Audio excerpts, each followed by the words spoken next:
मित्रों, हनुमान चालीसा 40 छंदों का एक संग्रह है जिसे पढ़ना बेहद प्रभावशाली माना जाता है। इसलिए कि लोग हनुमान चालीसा रोजाना पूरी भक्ति के साथ पढ़ाते हैं। लेकिन जब इसे तुलसीदास ने लिखा था तो उनके साथ कुछ अनोखी घटना होती थी। क्या है पूरा किस्सा, चलिए जानते हैं। दरअसल जब तुलसीदास हनुमान चालीसा लिखते थे तो वे लिखे हुए पत्रों को रात के समय संभाल कर रख देते थे। लेकिन जब सुबह उठकर देखते थे तो रात में उन्होंने जो कुछ भी लिखा होता था वो सब मिटा हुआ होता था। कई दिनों के प्रयास के बाद भी रोज का परिणाम वही था। इसलिए तुलसीदास जी ने हनुमान जी की आराधना की। हनुमान जी प्रकट हुए तो तुलसीदास ने उनसे पूछा कि मैं हनुमान चालीसा लिखता हूं तो वह रातों रात क्यों मिट जाता है। हनुमान चालीसा में हनुमान भक्तों की अगाध श्रद्धा है। रामायण की तरह हनुमान चालीसा भी तुलसीदास ने लिखी है, लेकिन हनुमान चालीसा की रचना को लेकर कई कहानियां प्रसिद्ध हैं। उन्हीं में से एक कहानी के अनुसार जब तुलसीदास ने हनुमान चालीसा लिखना शुरू किया था तो उनके साथ कुछ अनोखी घटनाएं घटने लगीं। आखिर क्या हुआ था, चलिए जानते हैं। इस पर हनुमान जी ने तुलसीदास को जवाब दिया कि यदि प्रशंसा ही लिखनी है तो मेरे प्रभु श्री राम की लिखो, मेरी नहीं। फिर तुलसीदास ने हनुमान जी को पहली चौपाई सुनाई जो उन्होंने अयोध्या कांड की शुरुआत में हनुमान चालीसा को शुरू करते हुए लिखा था। चौपाई इस प्रकार है।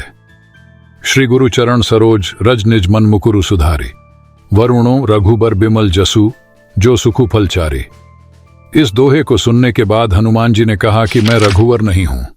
इस पर तुलसीदास ने जवाब दिया कि आप और भगवान श्री राम एक ही प्रसाद प्राप्त करके अवतरित हुए हैं, इसलिए आप भी रघुवर हैं।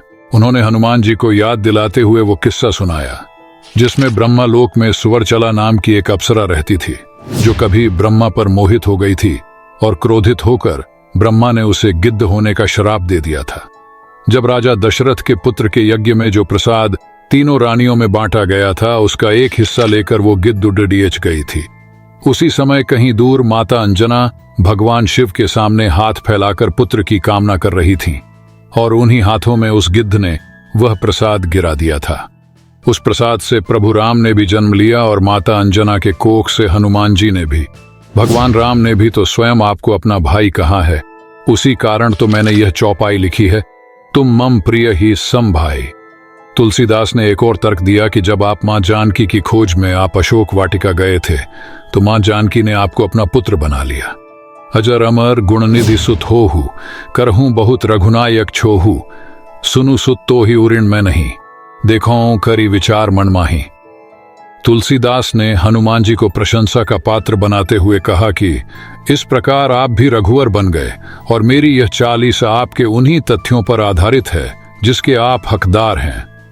तुलसीदास का यह तर्क सुनकर हनुमान जी को भी आत्मज्ञान हुआ और उसके बाद बिना किसी परेशानी के हनुमान चालीसा की रचना हुई।